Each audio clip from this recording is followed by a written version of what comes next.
day and the rituals that we're doing here. There's so much to say about this subject. I'll let you know. I'll let you let me know when you get it going. You've got it going? Okay. So then, that's good. So much to say about Pitri Paksha, which is this time of the year. And it's hard to say everything. It's a very important aspect of Indian culture and many cultures throughout the world to remember the ancestors in some form or the other. In South America and in Mexico, they have the Day of the Dead, and you see different skeleton images are very popular. And in Tibet, they have images of skeletons are very popular as well. And there are a lot of rituals done for the ancestors. In parts of South America, I was thinking earlier today about this, that I've heard that in some places in South America they'll go to the tombs of their ancestors and they'll take the bones out and bring it to their house and put them at the table, and they eat with the ancestors at least on one day a year, which seems like a strange custom to us here, but it's one way that people remain connected with their ancestors. We have a lot of karmic connections to our family. If we have anything unresolved, if we owe something to our family members when we pass away, or when they pass away, if we have conflict unresolved, if we resent them, or even if we're in a positive way attached to family members, we will come back again to reincarnate into that same family. So a lot of us have not really had much choice what family we come into. Maybe for many generations you keep coming back into the same family. That's on account of unfinished business. They say it's only when we live in the world, not after life, not when we're dead. Only when we live in the world can we resolve karma and come closer to spiritual realization. After death, they say that a person will have more realization, that they may have a recollection of many lifetimes, not just this one. And there's not as much pain. They're not limited by the maya that we are in the physical world limited by. But they also can't come to that highest realization and merge into the absolute. They can't free themselves from the cycle of birth and death. And so they're bound to suffer and to enjoy life in the world. In the world we have both. We have great suffering and we have great joy. They're like flip sides of a coin. In spiritual practice we can go beyond either of those. We can go to a place where we can be experiencing the suffering happily and experiencing the joy also very happily. That we don't change our state of mind. But that happens as we resolve the karma. What is karma, maybe people will ask? And karma is simply the actions we do with attachment to them.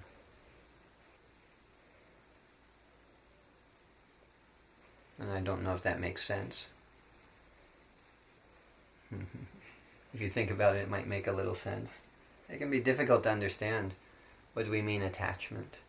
If you've had some selfish motivation, if you feel really good about it, if you feel really bad about it, that might be an example of attachment.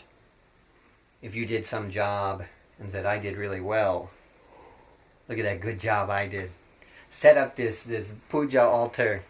Do you want to pan so they can see the puja altar?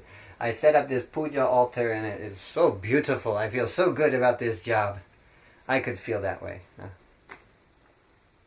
Really, I didn't set it up. These guys did all the work. My assistants, I think, did all of it. So I'm pretty lucky here. I can't get into that situation.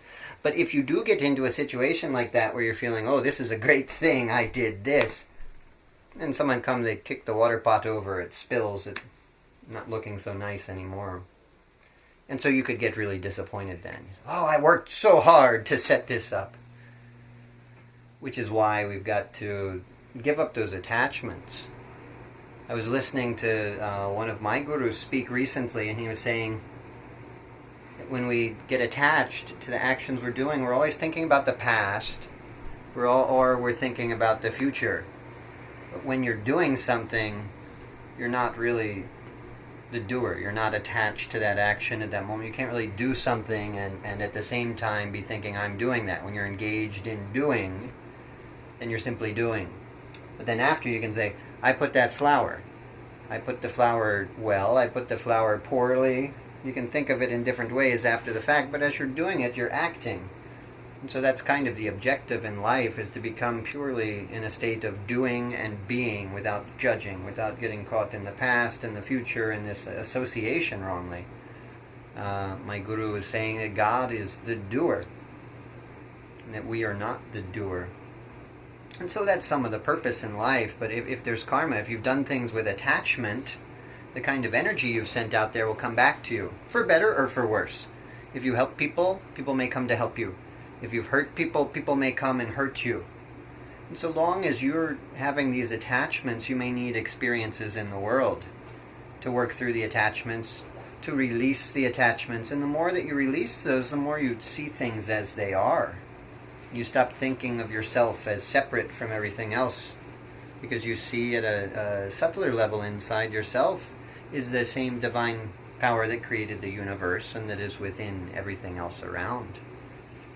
As your sense of your selfish sense of self gets less, your sense of self expands, and you become something far greater than the body, far greater than anything that you may accomplish or fail at. Yeah.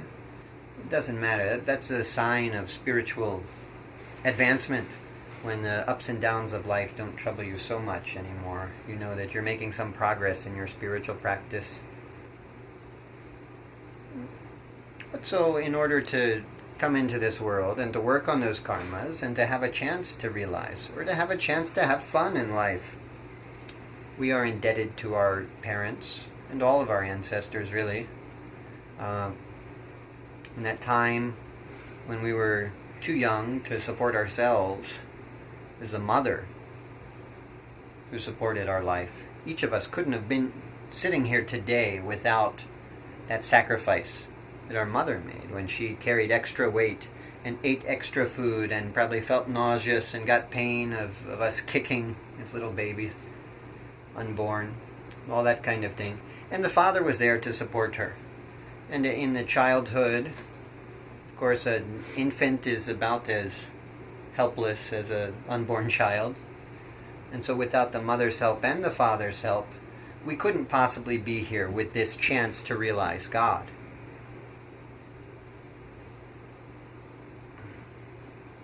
That's important to think of. And that's exactly why we have a debt to our ancestors. The Western doctors talk of this as genetics. They say your father was an alcoholic, so you may be an alcoholic. Your father had high blood pressure, so you may have high blood pressure. And it does work that way. It tends to work that way, that the qualities that our family have had, we may tend to inherit those in some way. What the Western doctors don't realize is that the genetics can be rewritten as we're living life. We don't have to stay with that tendency throughout the life. Just because your father died at a young age, having had a heart attack, doesn't mean that you have to have that same experience in life.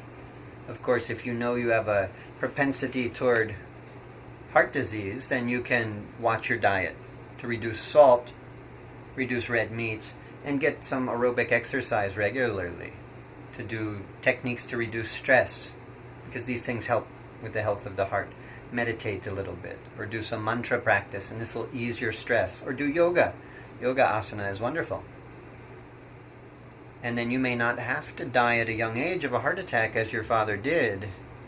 You'll be born with a tendency to act in the ways that he had acted, as he had acted, but that you don't have to do that.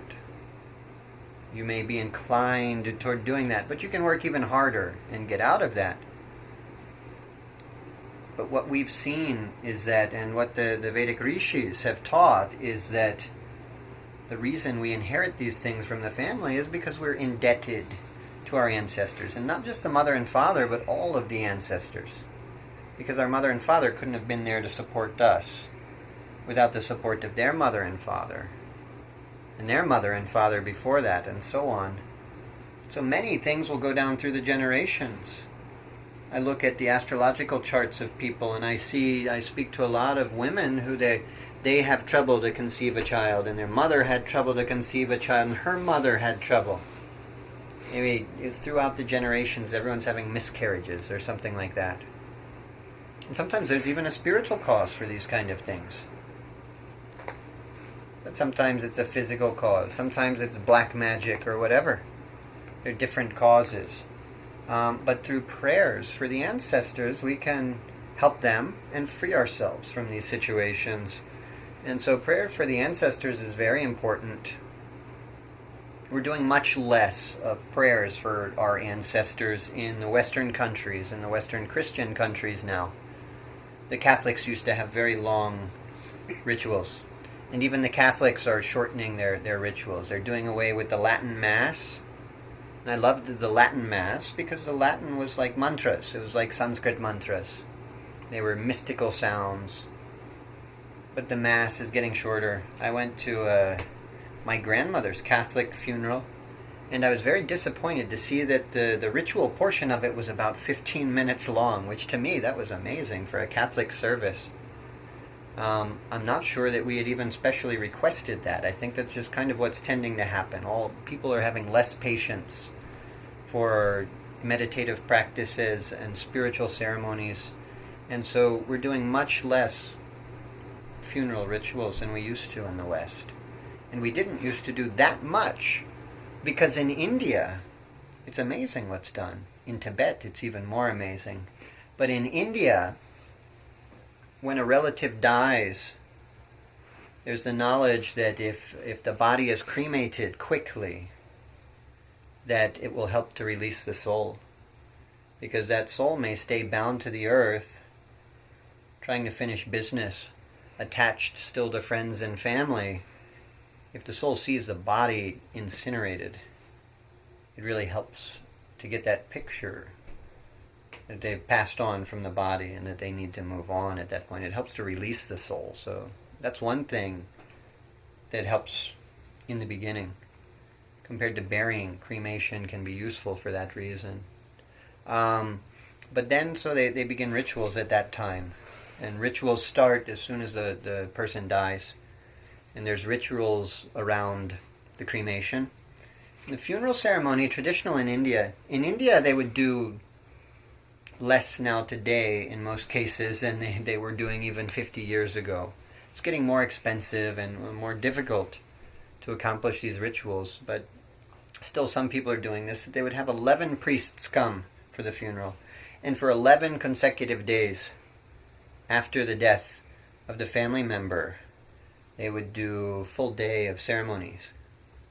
These are guys who've highly trained specialists. They've studied for 10 years to be able to say these prayers that they say, or more.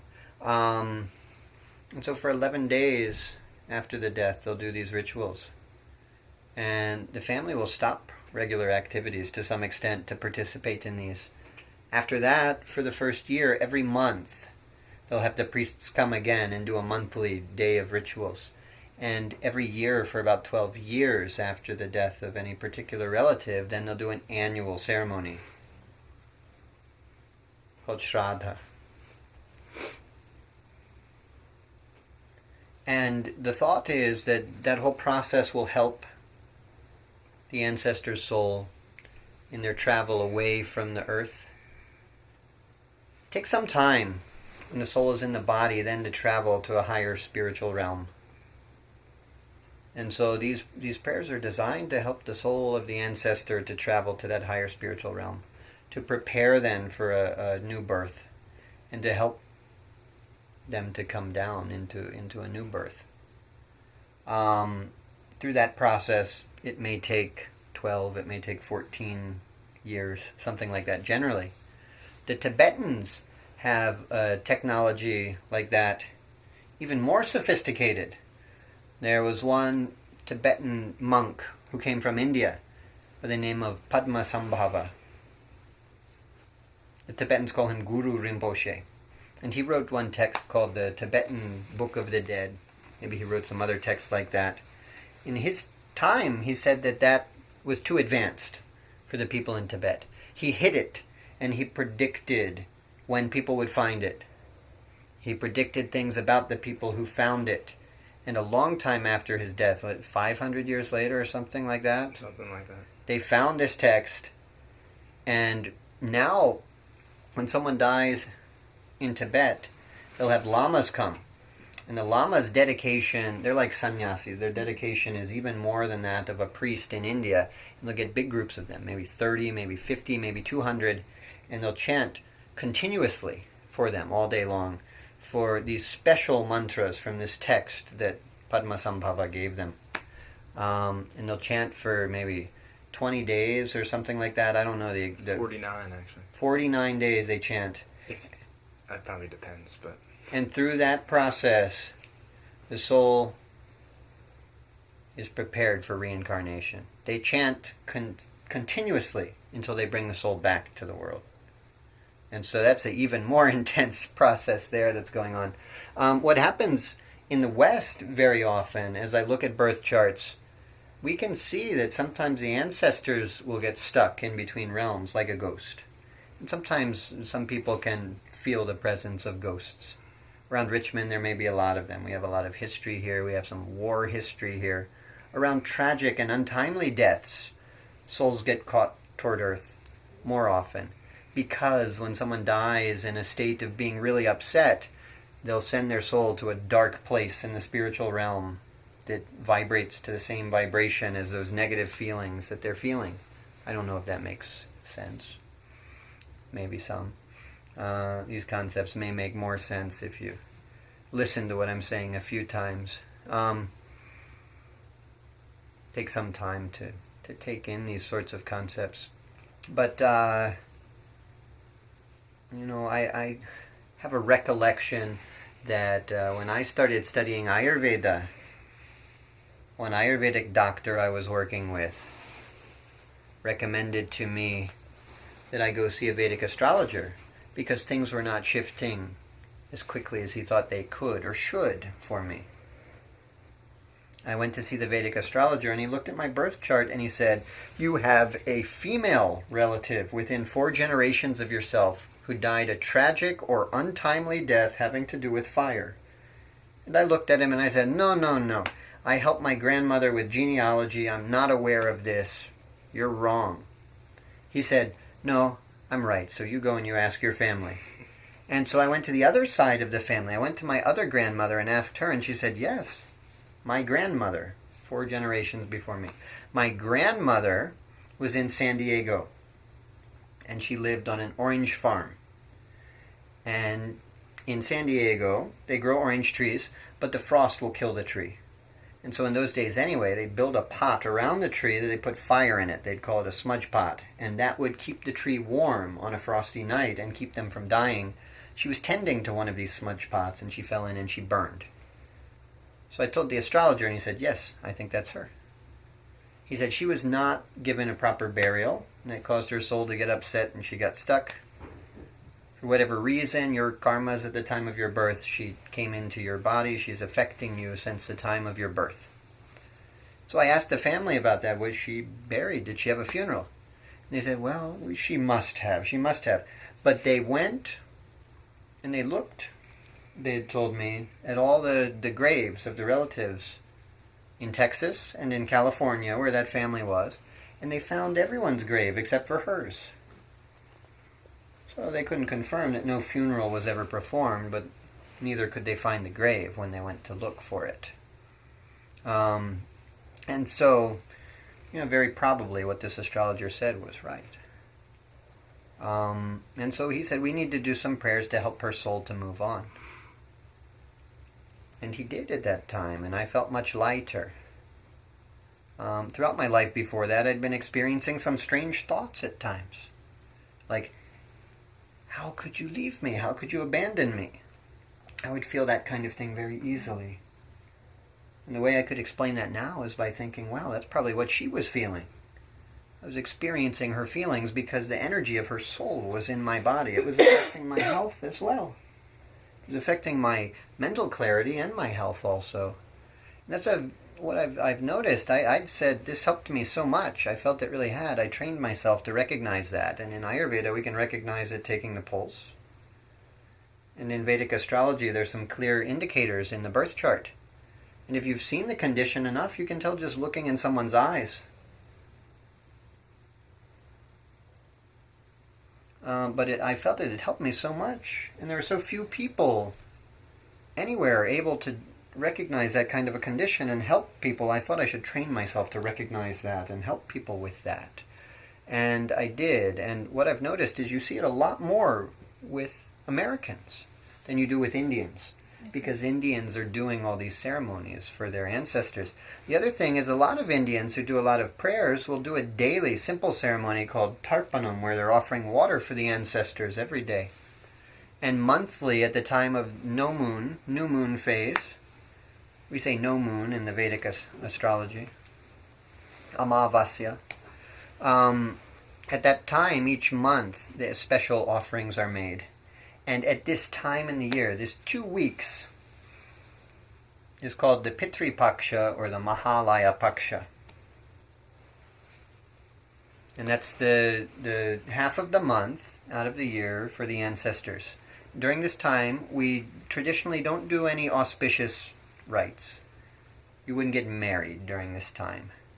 You wouldn't do a house blessing ceremony or move into a house. Someone asked me today for a house blessing ceremony. I'm going to tell them, no, we need to wait till after this time because it's traditionally done that way. This time, just like the new moon phase, is not an auspicious time for things like that. For meditation, it's good. But for starting a new job, for moving into a new house, it's not a supportive time because people get inward and they get emotional at the time of new moon. Full moon's about the same, except people get very externalized.